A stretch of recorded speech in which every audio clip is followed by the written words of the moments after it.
Okay, so here it starts. Alright, so it says try to recover. You click no, which would be the soft key right here. And then it comes up. Here's vector. You click the button right underneath vector.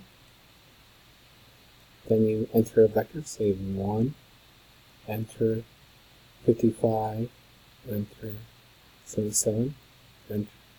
There's 3 on the stack. You say create a vector, arrow 3. Boom, there's your vector, first vector.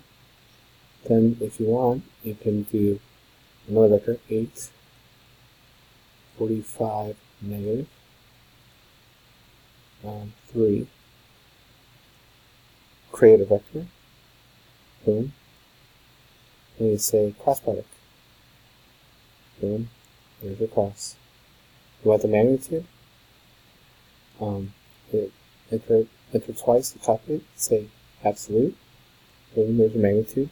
Divide by the vector. Say divide. There's your normalized vector. If you want to check if it's normalized, just hit absolute. Waveform is 1.